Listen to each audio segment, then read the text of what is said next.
15.5 বছর দেশ শাসন করার পর শেখ হাসিনাকে বিদায় নিতে হলো এক নায়ক হিসেবে। ছাত্র ও গণ আন্দোলনের মুখে তার শাসনের পতনের পেছনে একগুঁয়েমি, অহংকার ও অতি আত্মবিশ্বাস বিষয়কে অন্যতম কারণ হিসেবে দেখাতে হচ্ছে। একক কর্তৃত্বের শাসনে শেখ হাসিনার সরকার সম্পূর্ণভাবে জনবিচ্ছিন্ন হয়ে পড়েছিল। পশ্চিমা বিশ্বকে শত্রু বানিয়ে শেষ পর্যায়ে ভূ রাজনীতিতেও প্রায় একা হয়ে পড়েছিলেন তিনি। অবশেষে গণ আন্দোলনের মুখে শেখ হাসিনাকে দেশ ছাড়তে হয়। গতকাল সোমবার কয়েক ঘন্টার মধ্যে তার পদত্যাগ ও দেশ ছাড়ার ঘটনা ঘটে।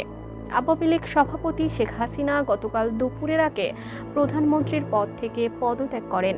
সরকারি একাধিক সূত্র বলছে, পদত্যাগের আগে গতকাল দুপুরে তিনি জাতির উদ্দেশ্যে ভাষণ দিতে চেয়েছিলেন, কিন্তু সেই সুযোগ ও সময় তাকে দেওয়া হয়নি।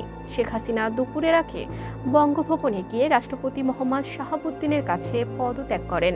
এরপর দুপুর 2:30টার দিকে বঙ্গভবন থেকে শেখ হাসিনা একটি সামরিক হেলিকপ্টারে করে ভারতের উদ্দেশ্যে বাংলাদেশ ছাড়েন। তার ছোট বোন শেখ রেহানা সঙ্গে ছিলেন। সরকারি চাকরিতে কোটা সংস্কারের দাবিতে 36 দিন আগে শিক্ষার্থীদের যে আন্দোলন শুরু হয়েছিল তার সরকার পতনের আন্দোলনে রূপান্তরিত হওয়ার পরও শেখ হাসিনা সরকারের পক্ষ থেকে শক্ত অবস্থানের কথা বলা হচ্ছিল। এমনকি গত রোববার আওয়ামী লীগ, ছাত্রলীগ, যুবলীগ সহ সহযোগী সংগঠনগুলোকে মাঠে নামিয়ে শক্তি প্রদর্শন করে আন্দোলন প্রতিরোধের চেষ্টা করা হয়েছিল, কিন্তু তাতে সারা দেশে সংঘর্ষে প্রায় 100 জনের প্রাণহানির ঘটনা ঘটে। এরপরও শক্ত হাতে দমনের কথা বলা হচ্ছিল। রোববার সন্ধ্যার পর থেকে গভীর রাত পর্যন্ত গণভবনে বসে শেখ হাসিনা তার সরকারের ঘনিষ্ঠ কয়েকজন মন্ত্রী ও কয়েকজন কর্মকর্তার সঙ্গে একাধিক বৈঠক করেন। শেখ হাসিনা ঘনিষ্ঠ একাধিক নেতা জানিয়েছেন, রোববার সরকারের ওপর চাপ বাড়তে থাকে।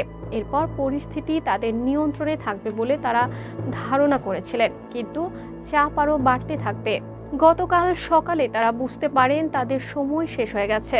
এরপর শেখ হাসিনাকে ক্ষমতা ছাড়ার সিদ্ধান্ত নিতে হয়। দেশের ভেতরে আওয়ামী লীগ একা হয়ে পড়েছিল। দীর্ঘ শাসনে সবাইকে খেপিয়ে তুলেছিলেন শেখ হাসিনা। তার সরকারের বিভিন্ন পর্যায়ে দুর্নীতি, অর্থ পাচার ও অর্থনীতির মন্দা পরিস্থিতিতে মানুষের মধ্যে ক্ষোভ তৈরি হয়েছিল। আর রাজনৈতিক দিক থেকে আওয়ামী লীগের নেতৃত্বাধীন 14 দলীয় জোটের বাইরে অন্য সব দল সরকার বিরোধী অবস্থানে চলে যায়। এর ফলে শেখ হাসিনা রাজনৈতিক দিক থেকেও একা হয়ে পড়েন। শিক্ষার্থীদের আন্দোলনেও সেটা স্পষ্ট হয়ে ওঠে। অন্যদিকে ভূ রাজনীতিতে শেখ হাসিনার সরকার ভারতের ওপর নির্ভরশীল হয়ে পরপর 3টি বিতর্কিত নির্বাচন করেও টিকে থাকে। এই আলোচনা চলছিল অনেক দিন ধরে। সরকার চীনের সঙ্গেও একটা সম্পর্ক রেখে চলছিল। গত জুলাই মাসে 7 তারিখ থেকে 2 দিন চীন সফর করেছিলেন শেখ হাসিনা। সর্বশেষ সেই সফরে অবশ্য ভালো ফল হয়নি, কিন্তু যুক্তরাষ্ট্রের সঙ্গে সম্পর্কের টানাপোড়েন চলছিল অনেক দিন ধরে। বিভিন্ন সময় শেখ হাসিনা সহ তার নেতারা যুক্তরাষ্ট্রের কড়া সমালোচনা করেছেন। সর্বশেষ গত 7 জানুয়ারি অনুষ্ঠিত দ্বাদশ জাতীয় সংসদ নির্বাচন ঘিরেও যুক্তরাষ্ট্রের সঙ্গে সম্পর্কের টানাপোড়েন বেড়ে যায়।